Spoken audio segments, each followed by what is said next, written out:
और ये सबसे पहले एक्सपीरियंस होने वाला है बच्चों का। तो यहाँ पे स्टेप बाय स्टेप हर एक चीज मैं बताऊंगा और आपको टेंशन लेने की जरूरत नहीं है। ये चेक बॉक्स आपको क्लिक करना पड़ेगा। आप बोलते नहीं यार ये क्वेश्चन है मेरे को स्किप ही करना है, save and mark for review कर रखा है, उसमें भी अगर वो गलत हो गया ना तो तब भी नेगेटिव आएगा। अगर आपको लगता है कि हाँ इस क्वेश्चन को मैं एक बार फिर से पढ़ूंगा और मेरा आंसर आ जाएगा, तब आप मार्क फॉर रिव्यू कर सकते हो। हेलो बच्चों, क्या हाल चाल? आई होप आप सभी बहुत ज्यादा बढ़िया है, बहुत ज्यादा लाजवाब है और बहुत ज्यादा अमेजिंग है। एंड मुझे पता है बहुत सारे बच्चे डरे हुए हैं क्योंकि एग्जामिनेशन बिल्कुल सर पर है और उन्होंने लाइफ में आज तक कभी भी कंप्यूटर बेस्ड टेस्ट नहीं दिया है और ये सबसे पहले एक्सपीरियंस होने वाला है बच्चों का कि कंप्यूटर बेस्ड टेस्ट कैसे होगा। तो यहां पे इस वाली वीडियो के अंदर मैं हर एक चीज बता दूंगा, कैसा आपका इंटरफेस होने वाला है, कैसे आपको अटेम्प्ट करना है और क्या क्या गलतियां नहीं करनी है। क्योंकि सब्जेक्ट आपने बहुत अच्छे से पढ़ रखा है, बहुत अच्छे से प्रिपरेशन हो रखी है, लेकिन आप अगर वहां पे जाके उस प्रिपरेशन को एग्जीक्यूट नहीं कर पा रहे हैं तो आप लोग डेफिनेटली अपने एग्जामिनेशन के अंदर अच्छे मार्क्स नहीं लेके आएंगे।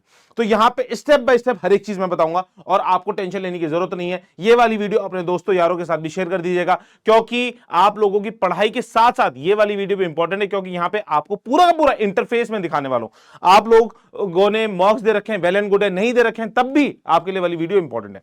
तो देखो, सबसे पहली चीज क्या करनी है, आपको अपने घर से निकलना है, अपने साथ कुछ इंपॉर्टेंट डॉक्यूमेंट्स रखने हैं। सबसे इंपॉर्टेंट डॉक्यूमेंट आपका क्या है? आपका एडमिट कार्ड। हर एक दिन का एडमिट कार्ड अलग आएगा। अगर एक ही दिन आपका सारे के सारे पेपर है तो एक ही एडमिट कार्ड आएगा, उसकी ओरिजिनल फोटोग्राफ निकाल के रखेगा, मतलब कि एक रखेंगे अपने पास एडमिट कार्ड। सेकेंडली आपको रखना है अपना आधार कार्ड, ओरिजिनल आधार कार्ड रखिएगा, फोटोकॉपी मत रखिएगा आधार कार्ड की। और थर्डली आपको क्या रखना है? अपनी फोटोग्राफ्स रखनी है, पासपोर्ट साइज फोटोग्राफ। और अपने साथ एक पेन लेके जाइएगा। अगर बाय चांस पेन वहां पे नहीं मिलता तो आपके पास पेन होना चाहिए। वाटर बॉटल लेके जाइएगा। अगर आप किसी कैटेगरी से ताल्लुकात रखते हैं, यानी कि पीडब्ल्यूबीडी से ताल्लुकात रखते हैं, तो आपको वो वाला सर्टिफिकेट ले जाना है।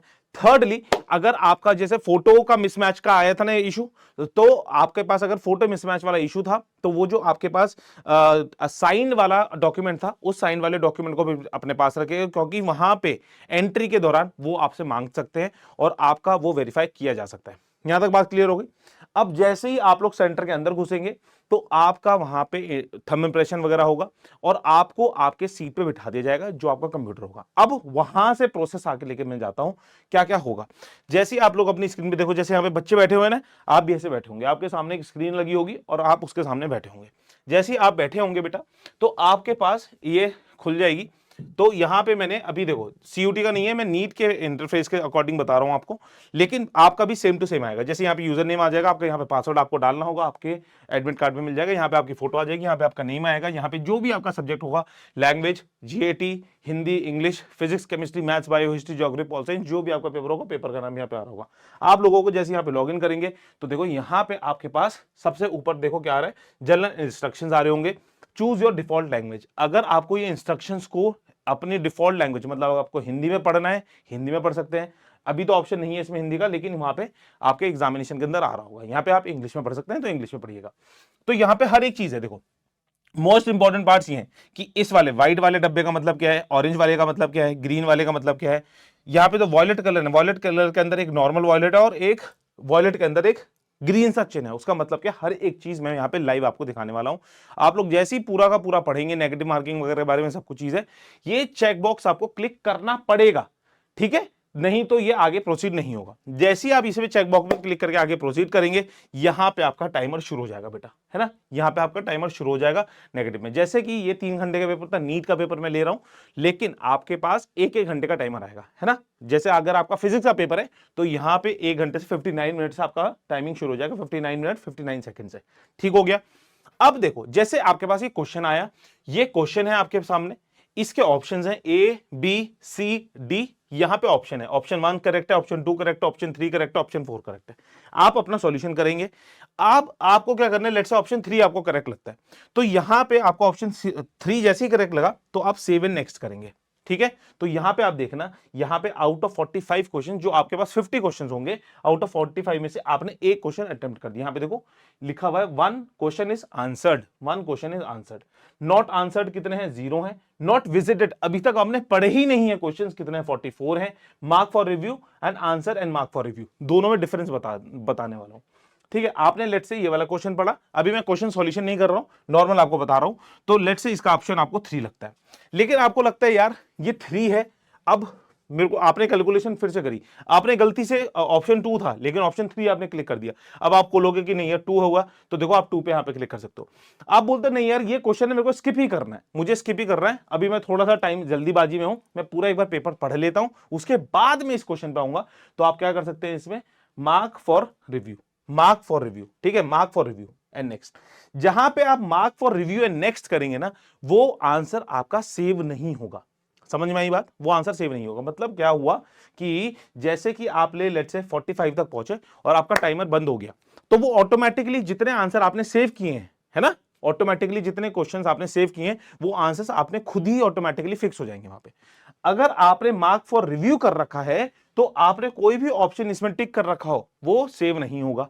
लेकिन जैसे आपने थर्ड क्वेश्चन के अंदर save and mark for review कर रखा है, तो इस वाले क्वेश्चन के अंदर ये अगर आपका ऑटोमेटिकली पेपर बंद हुआ तो आपका ये पूरे के पूरे मार्क्स के अंदर जब आपकी काउंटिंग होगी मार्क्स की तो उसके अंदर ये माना जाएगा। समझ में आ गई चीज, लिखा हुआ भी है, answer and mark for review will be considered for evaluation. ठीक है, तो मैं ये कहना चाहता हूं अगर जिस क्वेश्चन के लिए आप लोग बहुत ज्यादा निश्चित नहीं हो, आप बहुत ज्यादा कॉन्फिडेंट नहीं हो, तब तक आप उसको नहीं लगाएंगे, तब तक आप लोग नहीं लगाएंगे। आप डायरेक्टली मार्क फॉर रिव्यू करके या फिर डायरेक्टली क्लियर करके आगे नेक्स्ट नेक्स्ट नेक्स्ट पे चलते रहिएगा। नेक्स्ट नेक्स्ट क्वेश्चन, जैसे आप लोग नेक्स्ट नेक्स्ट नेक्स्ट क्वेश्चन कर रहे हैं ना, देखो आपका विजिटेड तो हो गया लेकिन आपसे आंसर नहीं किया, तो नॉट आंसर्ड में आपके नेगेटिव मार्क्स नहीं आने कटने वाले। जो आपने ग्रीन क्वेश्चन किया है वो गलत हुआ तो उसमें नेगेटिव होगा, आपने save and mark for review कर रखा है उसमें भी अगर वो गलत हो गया ना तो तब भी नेगेटिव आएगा। तो सबसे बेस्ट ऑप्शन क्या करना है, आपको हर एक चीज यूटिलाइज नहीं करनी है। आपको क्वेश्चन पढ़ा, आंसर आपको फिक्स लगता है कि हाँ जी ठीक है, ऑप्शन 3 मेरे लिए 100% श्योर हूं मैं, तो उसको सेव एंड नेक्स्ट करना जरूरी है। सेव एंड नेक्स्ट नहीं किया तो आपके क्वेश्चन को इवेल्युएशन में नहीं आने वाला। ठीक है, सेव एंड नेक्स्ट को यूटिलाइज करिएगा।